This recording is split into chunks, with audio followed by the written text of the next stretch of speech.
یہ وہ جگہ ہے جہاں پاکستانی صحافی ارشد شریف کی اتوار کی رات کو ہلاکت ہوئی۔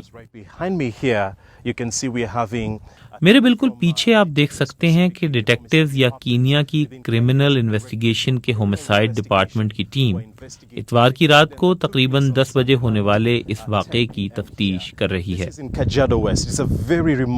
یہ کجاڈو ویسٹ کا علاقہ ہے جو کینیا کے دارالحکومت نیروبی سے تقریباً 100 کلومیٹر جنوب میں واقع ہے۔ اس علاقے میں زیادہ تر ریگستان اور جنگلی جھاڑیاں ہیں اور بہت ہی کم آبادی ہے۔ کبھی کبھار مسائی کمیونٹی کے لوگ اپنے مویشیوں کے لیے گھاس اور پانی کی تلاش میں یہاں سے گزرتے نظر آتے ہیں۔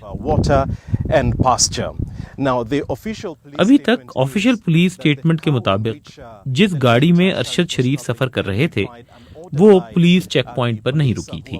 اس چیک پوائنٹ پر پولیس نیروبی میں ایک اغوا کی رپورٹ کی وجہ سے موجود تھی اور اس میں ملوث گاڑی کی تلاش میں تھی۔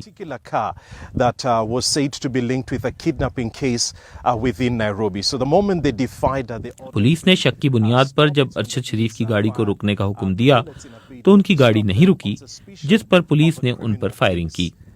اب جاری کردہ بیان میں کہا گیا ہے کہ یہ ایک غلط شناخت کا کیس ہے۔ اس معاملے نے نہ صرف کینیا میں ہی بلکہ دنیا بھر میں خاصی توجہ حاصل کی ہے۔ کینیا کی پولیس کا کہنا ہے کہ وہ اس کیس کی تفتیش کر رہی ہے۔ یہ سب کچھ ایک ایسے وقت پر ہوا ہے جب کینیا کی اسپیشل سروسز یونٹ کے 4 پولیس اہلکار ماورائے عدالت قتل اور جبری گمشدگی کے الزامات کے کیس میں زیر تفتیش ہیں۔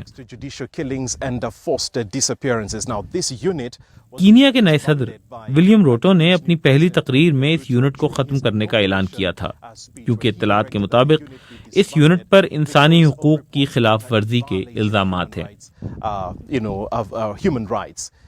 اور یہ ایک ایسا مسئلہ بن گیا ہے جس نے نہ صرف کینیا میں میڈیا کوریج حاصل کی بلکہ کینیا سے باہر بھی اس بحث کو جنم دیا ہے کہ کینیا کی security authorities high profile murders میں مبینہ طور پر ملوث ہیں۔